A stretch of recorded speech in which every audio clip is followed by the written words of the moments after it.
नमस्कार, दिन भर की बड़ी खबरों में आपका स्वागत है। मैं हूं आपके साथ आंचल।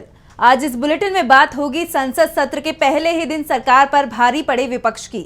राहुल गांधी के मोदी सरकार पर वार की। देखेंगे स्पीकर चुनाव पर छिड़ी रार को। महाराष्ट्र में बीजेपी को लगे बड़े झटके को। जानेंगे केजरीवाल पर कोर्ट के फैसले को। और बुलेटिन के आखिर में देखेंगे जाने माने कार्टूनिस्ट इरफान की किस खबर पर पड़ी तिरछी नजर। लेकिन दिन भर की तमाम बड़ी खबरों से पहले एक नजर आज की सुर्खियों पर। अयोध्या में राम मंदिर निर्माण के दावे पर खुली बीजेपी की पोल। पहली बरसात में छत से टपकने लगा पानी। गर्भगृह में पहुंचा पानी। मुख्य पुजारी सत्येंद्र दास बोले बंद करनी पड़ेगी पूजा की व्यवस्था। अनशन पर बैठी आतिशी का डॉक्टरों ने किया चेकअप। अस्पताल में भर्ती होने की दी सलाह। शुगर बीपी सहित वजन में भी आई है गिरावट। अब केरल राज्य का नाम होगा केरलम। विधानसभा में सर्वसम्मति से पास हुआ प्रस्ताव। पिनराई विजयन के प्रस्ताव का कांग्रेस ने भी किया समर्थन। शेयर बाजार में तेजी। 131 अंकों की तेजी के साथ 77,341 पर बंद हुआ सेंसेक्स, तो 36 अंकों की तेजी के साथ 23,537 पर बंद हुआ निफ्टी। ये तो थी सुर्खियां। अब बात आज की सबसे बड़ी खबर की। सोमवार से 18वीं लोकसभा का पहला सत्र शुरू हुआ। सत्र के पहले ही दिन विपक्ष के तीखे तेवरों का एहसास मोदी सरकार को हो गया। संसद के बाहर विपक्ष ने जमकर प्रदर्शन किया। सत्र की शुरुआत में ही प्रोटेम स्पीकर को लेकर विवाद भी हुआ। तो क्या कुछ हुआ संसद में, देखिए इस रिपोर्ट में। सोमवार को 18वीं लोकसभा का पहला सत्र ही हंगामेदार रहा। बता दें कि संसद सत्र शुरू होने से पहले ही विपक्ष ने संसद के बाहर संविधान बचाने का मुद्दा उठाते हुए मोदी सरकार का घेराव किया। इस दौरान कांग्रेस अध्यक्ष मल्लिकार्जुन खड़गे, पार्टी नेता राहुल गांधी, तृणमूल कांग्रेस के सुदीप बंदोपाध्याय, डीएमके के टी.आर. बालू समेत कई अन्य सदस्यों ने संविधान की प्रतियां अपने हाथ में लेकर संविधान अमर रहे, हम संविधान बचाएंगे, हमारे लोकतंत्र को बचाएंगे जैसे नारे लगाए। बता दें कि नारेबाजी जिस स्थान पर हुई वहां एक समय पर गांधी की प्रतिमा हुआ करती थी। तो वहीं संसद के अंदर पीएम मोदी जब शपथ लेने के लिए आगे बढ़े तो इंडिया ने उन्हें भी संविधान की किताब दिखाई। विपक्ष ने संसद में एकजुट होकर कहा कि हम यहाँ संविधान को बचाने के लिए हैं, मोदी सरकार को संविधान खत्म नहीं करने देंगे। इसी के साथ पीएम मोदी के शपथ लेने के बाद जैसे ही शिक्षा मंत्री धर्मेंद्र प्रधान का नाम जब शपथ के लिए लिया गया तो विपक्ष ने नीट नीट शेम शेम बोलना शुरू कर दिया। बता दें कि विपक्ष ने प्रोटेम स्पीकर की नियुक्ति का विरोध भी किया और इसी के चलते प्रोटेम स्पीकर के सहयोग के लिए बनाई गई कमेटी में शामिल इंडिया गठबंधन के सांसदों ने शपथ का भी बहिष्कार कर दिया। दरअसल पीएम मोदी के बाद प्रोटेम स्पीकर की मदद करने वाली कमेटी के 5 सदस्यों को शपथ दिलाई जाती है। इसमें शामिल बीजेपी सांसद राधा मोहन सिंह और फग्गन सिंह कुलस्ते ने तो शपथ ली, लेकिन इंडिया गठबंधन के टी.आर. बालू, के सुरेश और सुदीप बंदोपाध्याय ने शपथ का बहिष्कार कर दिया, क्योंकि इंडिया का आरोप है कि प्रोटेम स्पीकर के चुनाव में नियमों की अनदेखी की गई है। नियम के अनुसार के सुरेश को प्रोटेम स्पीकर बनाया जाना था, लेकिन बीजेपी ने भर्तृहरि मेहताब को प्रोटेम स्पीकर बना दिया। बता दें कि 18वीं लोकसभा का पहला सत्र सोमवार सुबह शुरू हुआ, जिसमें प्रधानमंत्री मोदी समेत कई सदस्यों ने पद और गोपनीयता की शपथ ले ली। लोकसभा अध्यक्ष का चुनाव 26 जून को होगा। राष्ट्रपति द्रौपदी मुर्मू दोनों सदनों की संयुक्त बैठक को 27 जून को संबोधित करेंगी। राष्ट्रपति के अभिभाषण पर धन्यवाद प्रस्ताव पर बहस 28 जून को शुरू होगी।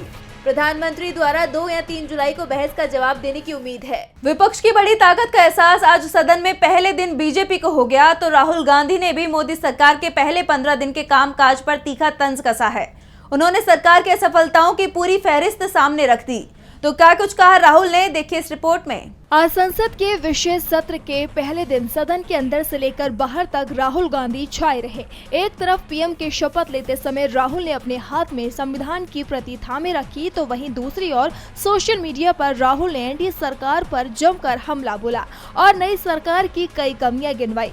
राहुल ने एक्स पर लिखा, एनडीए के पहले 15 दिन, भीषण ट्रेन हादसा, कश्मीर में देशद्रोही हमले, ट्रेनों में यात्रियों की दुर्दशा, नीट घोटाला, नीट पीजी परीक्षा निरस्त, यूजीसी नेट का पेपर लीक, दूध दाल गैस टोल और महंगे, आग से धधकते जंगल, जल संकट, हीट वेव में इंतजाम न होने से जाती जान, साइकोलॉजी बैकफुट पर नरेंद्र मोदी बस अपनी सरकार बचाने में व्यस्त हैं।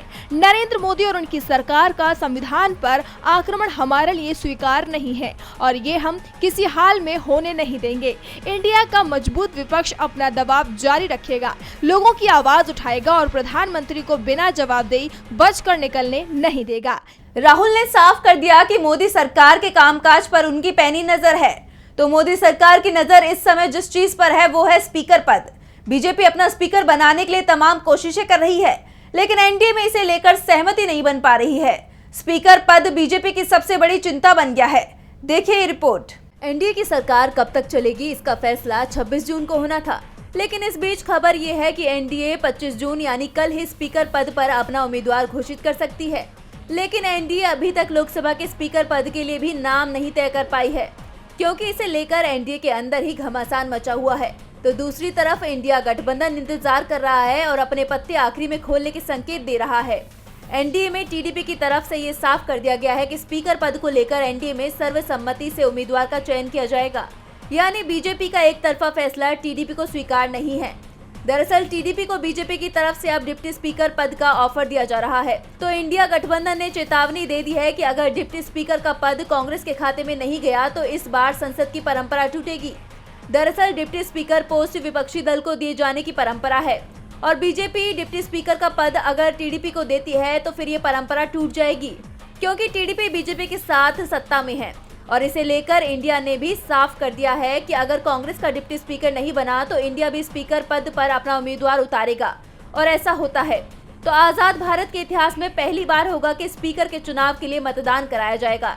नहीं तो अभी तक स्पीकर का चुनाव सर्वसम्मति से ही कराया जाता रहा है। यहाँ तक कि जब विपक्ष का स्पीकर चुना गया तब भी चुनाव सर्वसम्मति से ही हुआ था। ऐसे में अब पीएम मोदी के लिए स्पीकर पद के लिए उम्मीदवार का चयन करना मुश्किल होने वाला है। एक तरफ नरेंद्र मोदी पहली बार विपक्ष के साथ अपने सहयोगी दलों के भी दबाव में दिखाई दे रहे हैं, तो दूसरी तरफ इस दबाव में बीजेपी में टूट पड़ती दिखाई दे रही है। चुनाव नतीजों के बाद से ही बीजेपी की चिंता बढ़ी हुई है। पार्टी के अंदर बगावत के हालात दिखाई दे रहे हैं। कई नेता अब इंडिया गठबंधन के संपर्क में हैं। तो क्या है पूरा मामला, देखिए इस रिपोर्ट में। कांग्रेस सांसद राहुल गांधी ने दावा किया था कि इंडिया गठबंधन के कई दिग्गज नेता उनके संपर्क में हैं और अब राहुल का दावा सच होते हुए दिखाई दे रहा है, क्योंकि बीजेपी और इंडिया गठबंधन के दिग्गज नेता अब इंडिया गठबंधन में शामिल होने लगे हैं। एनसीपी अजीत गुट के नेता छगन भुजबल को लेकर पहले ही दावा किया जा रहा था कि वो कभी भी पाला बदल सकते हैं। वो उद्धव ठाकरे और शरद पवार के संपर्क में बताए जा रहे हैं। अजीत पवार गुट को झटका लगना तय माना जा रहा है, तो बीजेपी में भी बगावत हो गई है। महाराष्ट्र में बीजेपी के दिग्गज नेता और पूर्व केंद्रीय मंत्री सूर्यकांता पाटिल ने पार्टी से इस्तीफा दे दिया है। सूर्यकांता पाटिल ने एनसीपी शरद पवार गुट में शामिल होने का ऐलान कर दिया है। बता दें कि सूर्यकांता पाटिल ने हिंगोली लोकसभा चुनाव के लिए बीजेपी से टिकट मांगा था, लेकिन पार्टी ने उन्हें टिकट नहीं दिया, जिसके बाद से वो पार्टी से नाराज चल रही थी। उन्होंने अपनी नाराजगी सोशल मीडिया के जरिए जाहिर भी की थी, लेकिन अब उन्होंने इस्तीफा दे दिया है। दरअसल सीट बंटवारे के दौरान हिंगोली सीट एकनाथ शिंदे के नेतृत्व वाली शिवसेना के लिए छोड़ दी गई थी। महाराष्ट्र में जल्द ही विधानसभा चुनाव होने हैं। ऐसे में पाटिल का पार्टी छोड़ना बीजेपी के लिए काफी बड़ा नुकसान साबित हो सकता है। जहां बीजेपी को महाराष्ट्र में बड़ा झटका लगा है, तो वहीं केजरीवाल को राहत मिलने के बड़े संकेत मिल रहे हैं। सोमवार को केजरीवाल की याचिका पर सुप्रीम कोर्ट में सुनवाई हुई और इस दौरान कोर्ट ने केजरीवाल की जमानत पर स्टे दिए जाने के मामले में भी सख्त टिप्पणी की। तो क्या कुछ कहा सुप्रीम कोर्ट ने, देखिए रिपोर्ट। सोमवार को दिल्ली के सीएम अरविंद केजरीवाल की जमानत याचिका पर सुप्रीम कोर्ट में सुनवाई हुई। बता दें कि बीते 20 जून को निचली अदालत से केजरीवाल को जमानत दे दी गई थी, लेकिन ईडी इस फैसले के खिलाफ दिल्ली हाई कोर्ट चली गई थी, जिसके बाद हाई कोर्ट ने केजरीवाल की जमानत पर निचली अदालत के फैसले को पलटते हुए रोक लगा दी थी, जिसके बाद केजरीवाल ने सुप्रीम कोर्ट का रुख किया। अब सोमवार को इस पर सुनवाई हुई। सुनवाई के दौरान सुप्रीम कोर्ट ने हाई कोर्ट के फैसले को असामान्य बताते हुए कहा कि आमतौर पर ऐसे मामलों में फैसला सुरक्षित नहीं रखा जाता। वहीं केजरीवाल के वकील अभिषेक मनु सिंघवी की दलील ये रही कि जब हाई कोर्ट निचली अदालत के आदेश को देखे बिना फैसला सुना सकता है, तो ऐसे में सुप्रीम कोर्ट को भी हाई कोर्ट के आदेश को देखे बिना जमानत पर फैसला सुनाना चाहिए। सिंघवी के इस कटाक्ष पर सुप्रीम कोर्ट ने कहा कि अगर हाई कोर्ट कोई गलती करता है तो इसका मतलब ये नहीं होता कि सुप्रीम कोर्ट भी वही गलती दोहराए। अब इस मामले में बुधवार 26 जून को सुनवाई होगी। सुप्रीम कोर्ट के जस्टिस मनोज मिश्रा की अगुवाई वाली बेंच ने कहा कि यही उचित होगा कि हम हाई कोर्ट के आदेश के आने का इंतजार करें, इसलिए अगली सुनवाई 26 जून को होगी। बता दें कि केजरीवाल कथित शराब घोटाले मामले में फिलहाल तिहाड़ जेल में बंद हैं। अब देखना होगा कि 26 जून को केजरीवाल को राहत मिल पाती है या नहीं। सुप्रीम कोर्ट में 26 जून को आगे की सुनवाई होगी, लेकिन उससे पहले 25 जून को 2:30 बजे हाई कोर्ट जमानत को लेकर अपना फैसला सुना देगा। हाई कोर्ट ने निचली कोर्ट के फैसले को बरकरार रखा तो शाम तक केजरीवाल जेल से बाहर होंगे, जिससे बीजेपी की चिंता बढ़ सकती है। तो दूसरी तरफ बीजेपी की चिंता पार्टी में अध्यक्ष पद को लेकर मचे घमासान ने भी बढ़ा दी है। बीजेपी में जेपी नड्डा के विकल्प की खोज तेज हो गई है।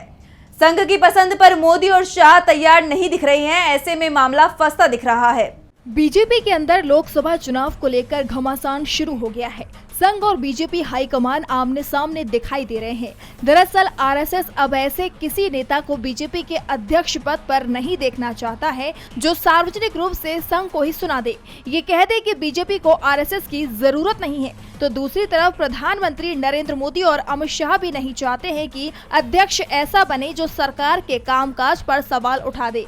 संघ राजनाथ सिंह और शिवराज सिंह चौहान में किसी एक को पार्टी का अध्यक्ष बनवाना चाहते हैं, क्योंकि ये दोनों ही लोकप्रिय हैं और संघ के करीबी भी हैं। तो वहीं पीएम मोदी सुनील बंसल और विनोद तावड़े में से किसी एक पर दांव लगाने की तैयारी में दिख रहे हैं। दरअसल जेपी नड्डा का कार्यकाल समाप्त हो चुका है, वो एक्सटेंशन पर हैं। मोदी सरकार में उन्हें कैबिनेट मंत्री बनाया गया है, जिसके बाद ये तय माना जा रहा है कि उन्हें अध्यक्ष पद से हटाया जाएगा। लेकिन जिस तरह से संघ और सरकार आमने सामने आ गए हैं, उससे साफ है कि बीजेपी अध्यक्ष का इस बार चुनाव बेहद मुश्किल होने वाला है। इस बीच यूपी के सीएम योगी आदित्यनाथ की अलग चिंता बढ़ती दिख रही है, क्योंकि सुनील बंसल अगर बीजेपी के अध्यक्ष बनते हैं तो योगी की कुर्सी पर संकट आ सकता है, क्योंकि 2017 से 2022 तक सुनील बंसल यूपी बीजेपी के उप प्रभारी थे और इस दौरान उनका यूपी के सीएम योगी आदित्यनाथ के साथ टकराव की खबरें भी लगातार आ रही थी। योगी के चलते ही 2022 में सुनील बंसल को यूपी से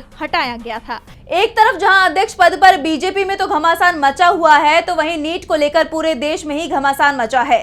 मामले में मोदी सरकार घिरती जा रही है। इस मामले में अब बिहार के डिप्टी सीएम भी लपेटे में आ गए हैं। उन पर पेपर लीक के मुख्य आरोपी से कनेक्शन होने के आरोप लगे हैं। विपक्ष के नेता लगातार इस मामले में सरकार को घेर रहे हैं। देखिए रिपोर्ट। नीट पेपर लीक मामले में देश भर में लगातार प्रदर्शन हो रहे हैं। आए दिन इस मामले में नए खुलासे हो रहे हैं। अब खबर आ रही है कि इस मामले में बिहार के डिप्टी सीएम भी लपेटे में आ गए हैं। जी हाँ, आपको बता दें कि बिहार के डिप्टी सीएम सम्राट चौधरी पर आरोप है कि नीट घोटाले के मुख्य आरोपी के साथ उनका कनेक्शन है। आरजेडी ने सोमवार को डिप्टी सीएम और घोटाले के मुख्य आरोपी अमित आनंद के साथ वाली फोटो एक्स पर पोस्ट की है। आरजेडी ने पूछा कि पेपर लीक के मुख्य आरोपी के साथ सम्राट चौधरी अपने रिश्ते को स्पष्ट करें। वहीं सोमवार को इस मामले में छात्र संगठन एनएसयूआई ने दिल्ली में जंतर मंतर में प्रदर्शन कर अपना विरोध जताया। विपक्ष तो पहले से ही इस मामले को लेकर सरकार पर हमलावर है, तो अब टीएमसी प्रमुख ममता बनर्जी ने पीएम मोदी को नीट मामले में पत्र लिखा है। ममता का कहना है कि पीएम नीट परीक्षा को रद्द करवाएं। बता दें कि नीट विवाद बढ़ता देख एनटीए महानिदेशक को बर्खास्त कर मामले की जांच सीबीआई को सौंप दी गई थी, जिसके बाद सीबीआई टीम के बिहार जाने पर ग्रामीणों ने सीबीआई टीम की कार पर ही हमला बोल दिया है। देखा जाए तो इस मामले में हर दिन ही नए खुलासे हो रहे हैं, तो वहीं इन खुलासों और हंगामों के बीच पीएम मोदी चुप्पी साधे हुए बैठे हैं। और बुलेटिन के आखिर में देखेंगे जाने माने कार्टूनिस्ट इरफान की किस खबर पर पड़ी तिरछी नजर।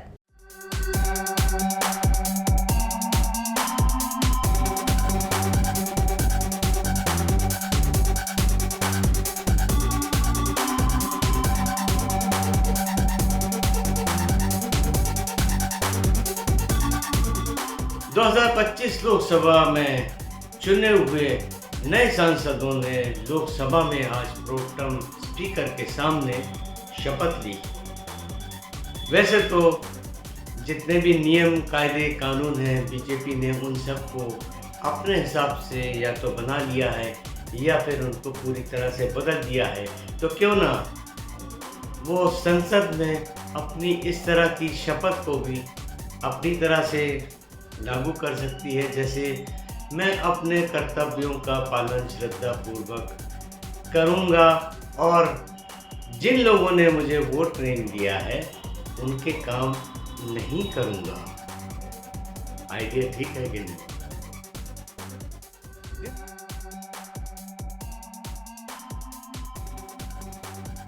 बहुत बहुत शुक्रिया इरफान जी। तो आज इस बुलेटिन में इतना ही। आप देखते रहिए डीबी लाइव। नमस्कार।